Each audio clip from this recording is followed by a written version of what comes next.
हम तो तैयार हैं। Ready guys? सो बहुत बहुत स्वागत है हिमा जी आपका। और उम्मीदें तो बहुत ज़्यादा थी आपकी, लेकिन उम्मीद से बहुत जल्दी घर से बाहर आ गई हैं आप। अपने एविक्शन पर क्या कहना चाहेंगी?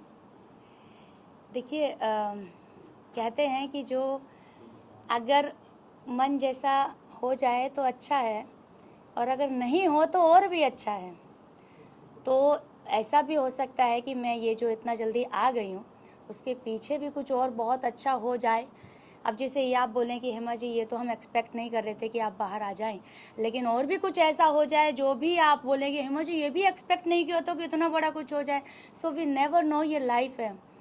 मैं बोलती हूँ कि मैं चाहती थी बिग बॉस में जाना, लेकिन मैं बिग बॉस 18 की कंटेस्टेंट बनी हूँ। मेरे लिए ये भी बहुत बड़ी बात है, क्योंकि बिना किसी सपोर्ट के एक नॉर्मल लाइफ जीने वाली लड़की हेमा, जिसके ना आगे है ना कोई पीछे है, मतलब बच्चे हैं बट फाइनेंशियली बहुत ज़्यादा अच्छा नहीं है सेटअप।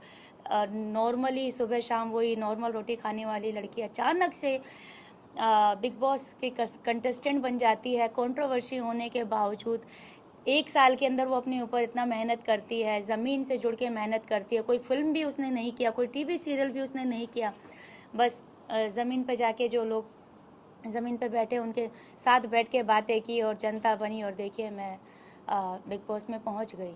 तो ये भी तो एक अचीवमेंट है ना, कि जो मैंने मेहनत की वो रंग लेकर आई। जिनके साथ में थी, जिनके साथ में पार्टिसिपेट करी थी, बाकी जो कंटेस्टेंट थे वो सब टीवी आर्टिस्ट थे, तो मैं थी, रजत थे। तो हमारे जैसे जो लोग हैं वो हम जो पहुंचते हैं अपनी कहानी के साथ पहुंचते हैं, ना कि हम इस टीवी सीरियल का फेस हैं या हम इस फिल्म का फेस हैं।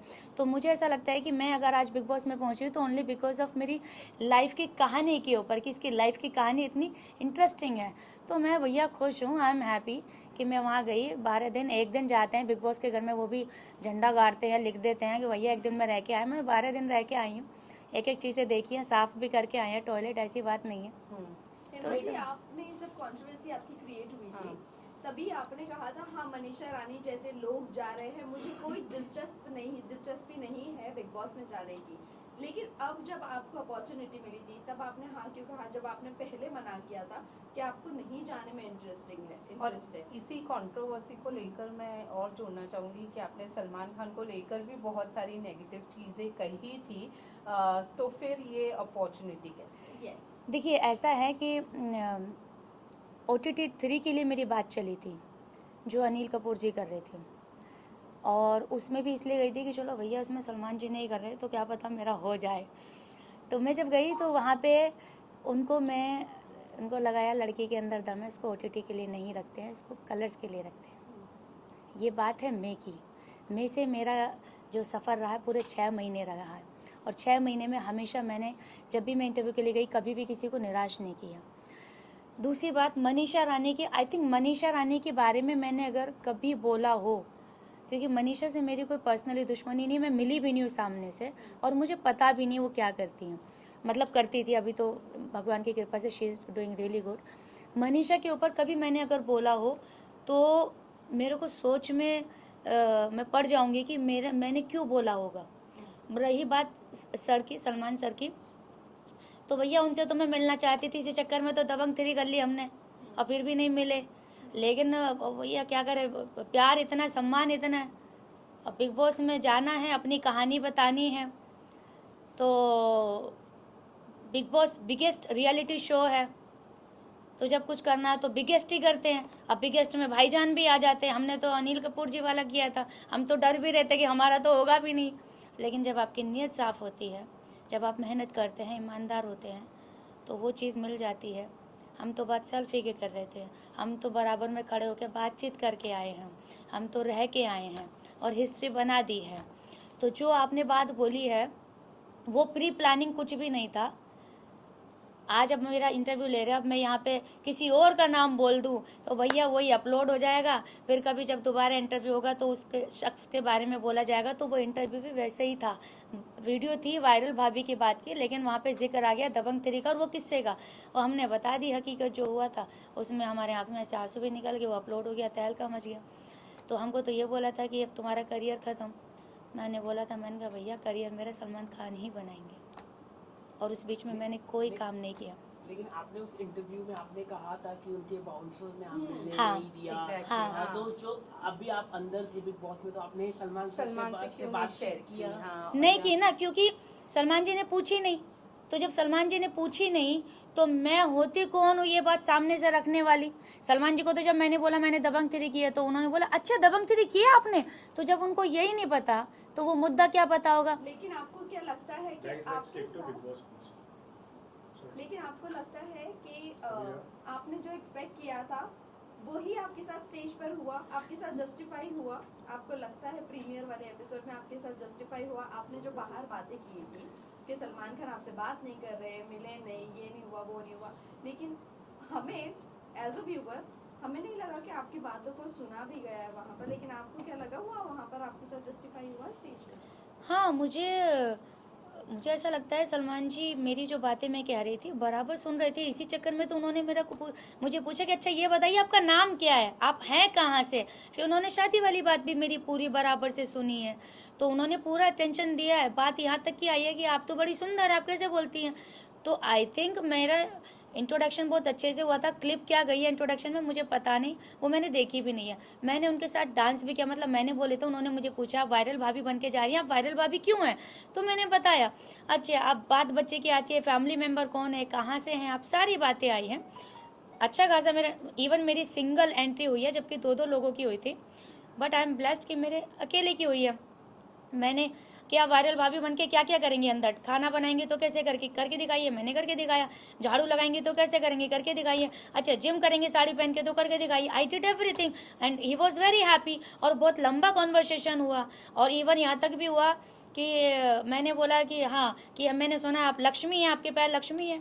मैंने कहा हाँ ऐसा बोलता है। फिर मैंने अपने पापा की स्टोरी सुनाई, ये सब वो सब बोले अच्छा ओके, उनको कुछ मान के आप, मैंने सुना आप हेमा मालिनी जी के आपको पसंद है, हेमा मालिनी आपके कहीं मैंने इंटरव्यू में सुना था, तो मैंने कहा मेरा नाम भी Hema, so thank you to my parents कि उन्होंने मेरा नाम हेमा रखा, तो बड़े खुश हुए। तो मेरा बहुत लंबा कॉन्वर्सेशन उनके साथ हुआ है इंट्रोडक्शन इस पे स्टेज पे, बट ये वाली बात कहीं नहीं हुई कंट्रोवर्सी वाली। जब अगर वो पूछते तो मैंने जिस कॉन्फिडेंस के साथ ये बातें बताई हैं मैं वो भी बताती कि सर मैं सिर्फ आपसे मिलना चाहती थी। मतलब ये है कि सलमान सर तक जो बात पहुंचती है, मतलब उनको पता ही नहीं था, और कहीं ना कहीं आपको भी ये लगा कि सलमान खान की इमेज को लेके आप, मतलब आपको लगा कि गलत है सलमान खान की। सलमान जी खान जी की इमेज को लेके मैंने कभी किया ही नहीं। उनके जो आसपास रहते हैं उनके बारे में मैंने हमेशा बोला। सलमान जी को मैंने कभी सलमान जी मैं थोड़ा, बस सलमान जी ने मेरे को धक्का मारा। ये तो फिर जब थंबनेल बनते हैं तो भैया फिर गर्दन यहाँ सलमान जी का एक थंबनेल लगाया हुआ है, उनके हाथ में तलवारें मेरी गर्दन है। बताओ भैया इतना खतरनाक कर दिया तुमने कांड, उसको देख के मैं डर गई कि बताओ यार, खौफ सलमान खान। और भैया मगर सही से लगा लेता यार।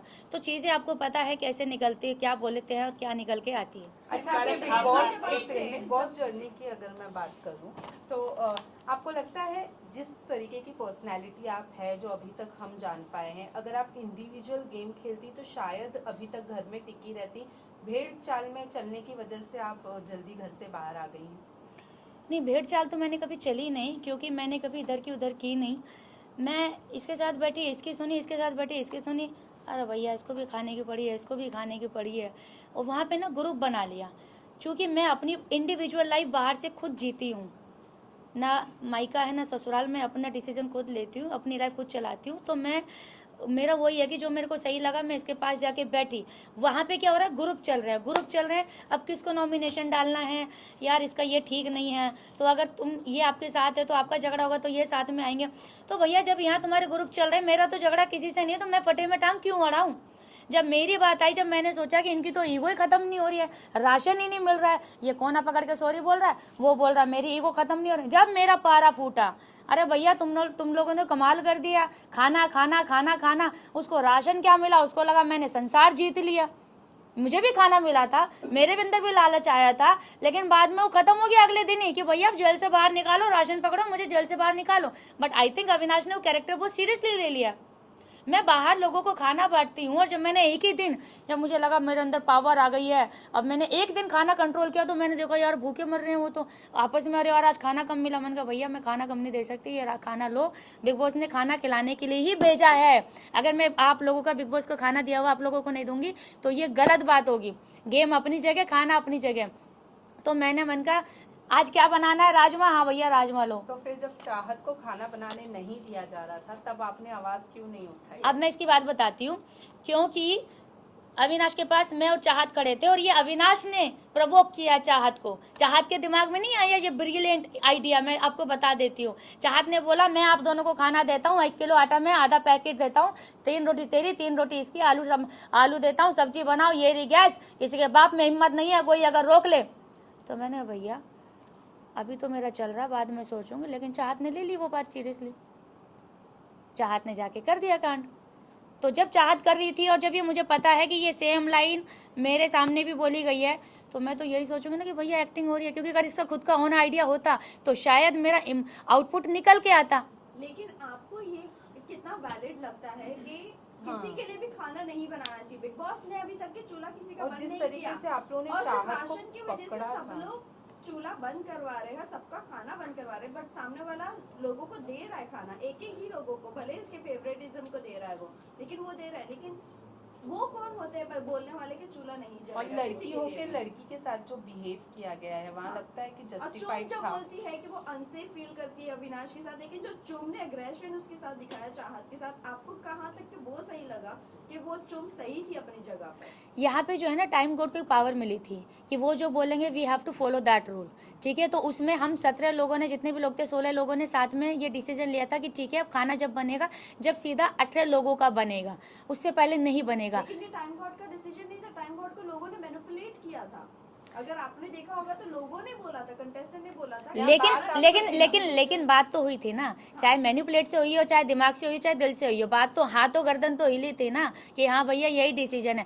उसके बाद चाहत ने ये स्टेप लिया, कोई प्रॉब्लम नहीं है। लेकिन जो अगर आपने 10 लोगों के बीच में एक बात कही है और आप उनके अपोजिट जा रहे हो, अगेंस्ट जा रहे हो, तो first you have to at least inform them कि देखो भैया ऐसा मेरा हो गया तुम लोगों के साथ, अब मैं ये रास्ता पकड़ रही हूँ, तुम लोगों को कोई प्रॉब्लम तो नहीं है ना। उसने क्या किया, उसने बताया नहीं, वो सडनली वो चालू हो गई।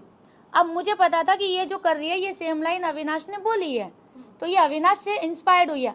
अभी क्या हुआ, अभी तक तो पहले अविनाश दुश्मन था इसका, क्योंकि चाहत पांडे ने ये किया वो किया, लेकिन जब से अविनाश अंदर गया भैया इनकी दोस्ती ज़्यादा ही गहरी हो गई, मुझे समझ नहीं आया।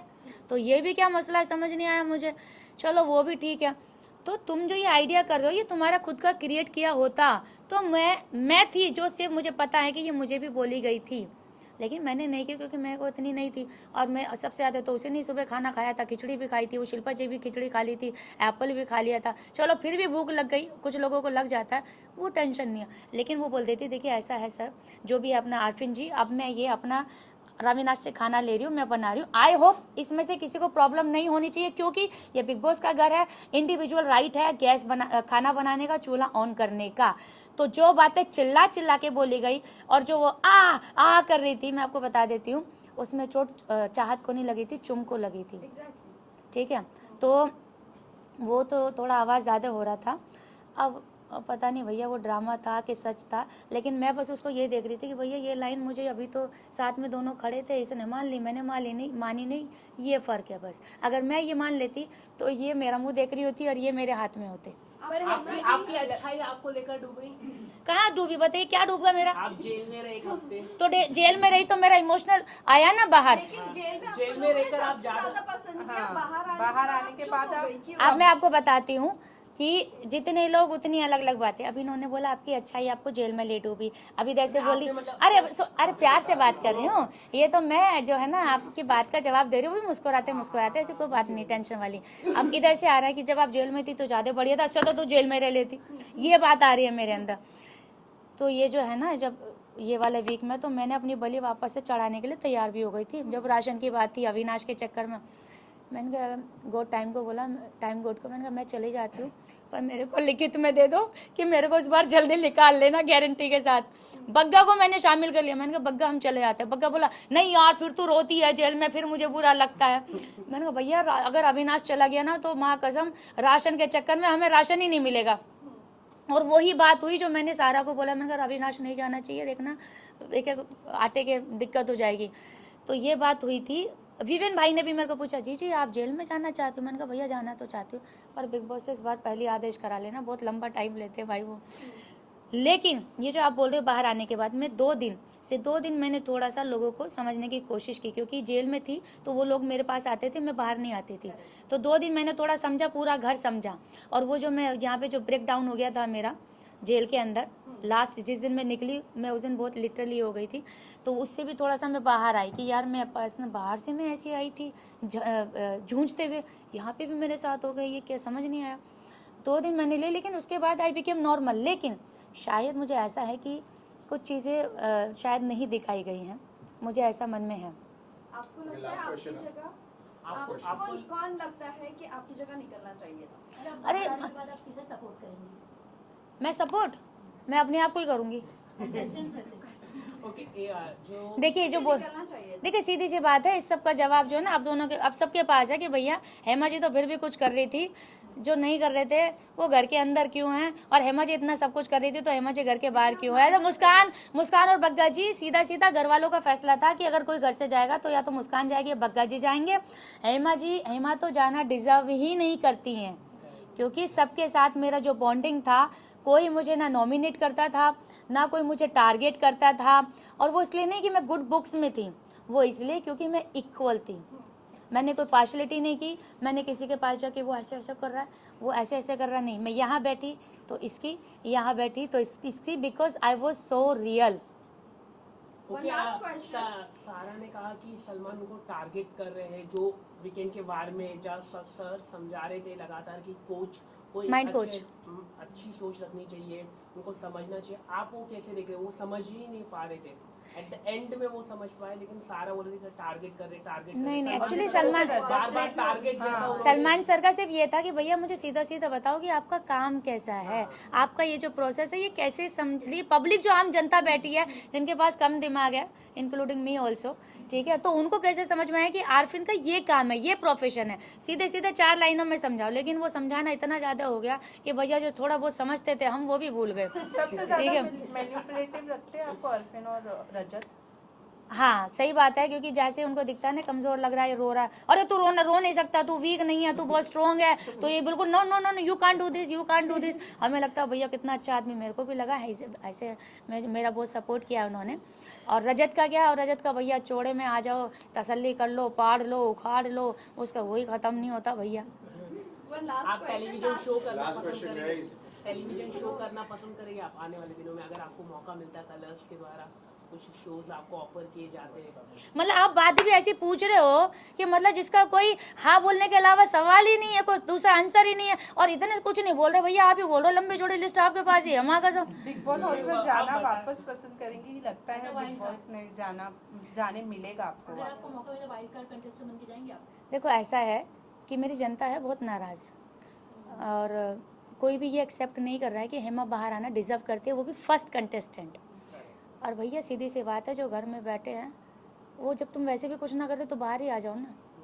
जब करना ही नहीं है कुछ, तो जो थोड़ा बहुत कुछ करने के लिए गई थी भाई, नाचना गाना, और अब तो हमने एक्शन भी कर दिया, और ऐसा एक्शन किया कि हमारी तो ओरिजिनल आवाज़ ही चलेगी। तो ये किया रियल एक्शन इसको बोलते हैं कि जिसमें कुछ डैमेज तो हुआ, बाकी तो सब ऊपर से कर रहे थे। तो जो आपने बोला ना, अगर ये होता है तो ये जनता अगर करेगी कि नहीं यार, बिग बॉस अगर मुझे वापस से गोल्डन अपॉर्चुनिटी देते हैं कि हेमा बिग बॉस चाहते हैं कि तुम वापस आ जाओ, जेल में नहीं, बिग बॉस जेल में नहीं, थोड़ा सा खुले मैदान में, क्योंकि मुझे अपने बारे में बताने का मौका नहीं मिला, बहुत जल्दी में आ गई और मैं बहुत सारी उम्मीदें लेकर गई थी। तो अगर बिग बॉस चाहेंगे तो डेफिनेटली हम बढ़िया साड़ी लेके जाएंगे फिर से। One last question. कल रजत और विवियन को कंट्रोलिंग के लिए बताया गया था, बुलाया गया था। सबने लीडरशिप के लिए चूज किया रजत को। सब चाहते हैं कि घर का कंट्रोल होना चाहिए रजत के हाथ में। डू यू थिंक रजत उतने डिजर्विंग है विवियन के अकॉर्डिंग? ऑल्सो यहाँ पर रजत जब उनसे पूछा गया था कि जिस तरह अविनाश ने लोगों को सिर्फ बोला था कि क्लैरिफाई करने के लिए और सॉरी भी नहीं बोला था और खाने के लिए बस बंद किया था, तो लोगों का इतना था और रजत ने ये कहा था कि मैं खाना बिल्कुल भी नहीं देता। तो आपको लगता है वो हानिकारक नहीं है घर वालों के लिए और वो डिजर्विंग है कंट्रोल करने के लिए? और जबकि वोट भी उन्हीं को ही मिले हैं, मतलब वही जीते हैं। देखिए ऐसा है कि हर हफ्ते ना सबका हिसाब होगा और बराबर से होगा। ये कुर्सी आज है, अगले हफ्ते तुम्हारी नहीं होगी भैया, तो इस कुर्सी को आज ही आज संभाल ले, या तो इसको सर पे रख ले, या तो इसको बैठ ले, या इसको इस्तेमाल कर ले, तेरे हाथ में। ठीक है, ये रजत के हाथ में भी आई है। जिन लोगों ने अब रजत को वोट दिया है, उम्मीद जो सोच के दिया है वो कितना खरा उतरेगा। मैं तो बाहर बैठी हूँ, जो अंदर बैठे उनको साफ दूध का दूध पानी हो जाएगा। अगले हफ्ते उनकी आँख खुल जाएंगी और उनको समझ में आ जाएगा कि भैया अब अगली बार रजत को देना भी है या विवियन को देना है, या दोनों में से किसी को नहीं देना है, कोई तीसरा उम्मीदवार खड़ा करना है। ठीक है, तो हर हफ्ते वहाँ इंसान बदल रहे हैं। लेकिन आपके अकॉर्डिंग रजत डिजर्विंग नहीं है कंट्रोल करने के लिए, आप ये बोलना चाहते हैं? वो थोड़ा सा ओवर कर देता है। विवियन जो है ना थोड़े से कम बोलते हैं, लेकिन आई थिंक दुनिया की समझ थोड़ा सा है उन्हें। हाँ, मुझे ऐसा लगता है, क्योंकि ये भी ज़रूरी है, क्योंकि कभी कभी बहुत जल्दी बोल देना भी ना वो बोलने के लिए अच्छा होता है, बट डिसीजन के लिए आई थिंक वो नहीं होता है ठीक, है ना। Thank you so much. Thank you everyone, thank you everyone. Thank you. Visual